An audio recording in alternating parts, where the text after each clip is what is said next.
Hey friends, I'm going to talk to you about first order thinking, second order thinking, and this is basically like first order consequences and second order consequences. So let me give you a few examples. I'm going to take you through it because it's so important that most people in the world just think in first order thinking, and that means whatever they make a decision, they only think of the consequence, of the next consequence. They don't think the second or third consequence after that, right? If you have a look at this graph, you'll understand exactly what I mean. So if you look at the top, it says that there's a decision to be made. There's two decisions to be made, A and B, right?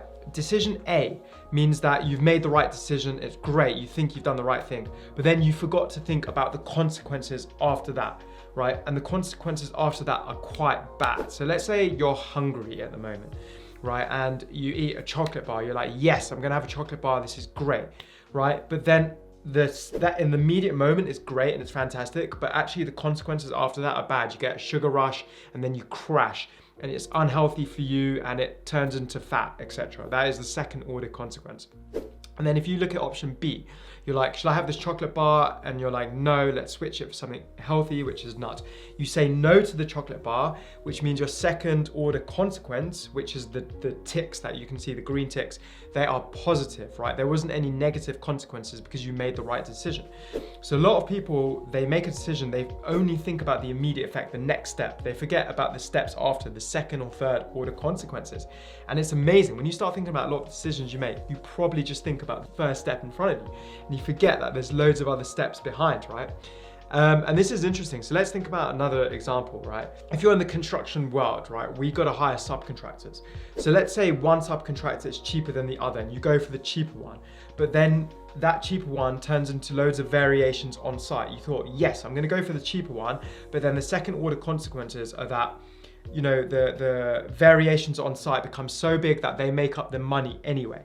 Whereas the second decision was to take the more expensive subcontractor immediately, and then the second and third order consequence means that you're fine, you've made a good decision. It's expensive in the beginning, which means in the beginning it looks like a bad decision, but then over time, second and third consequences is better because they price exactly, or they deliver exactly what they said they were going to deliver. They don't add things on. So have a think about where you can use situations like this. This is basically your ability to think. This is making you think better, okay?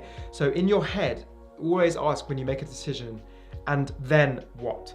I've made this decision, I'm thinking of doing this now, and then what?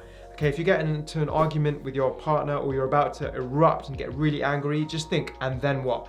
Immediately, you can release your anger, but then later on, you realize the things that you said affected the other person and it was bad and you should have controlled your emotions, right? And if you had bitten your tongue and not shouted or not said anything that you didn't want to say, later on down the line, you've got the green ticks. The second order consequence is positive, right? I hope that makes sense. So always think, and then what? That's the first thing. The second thing is think in increments of time. So think what happens in 10 minutes, then 10 months, and then 10 years based on the same decision.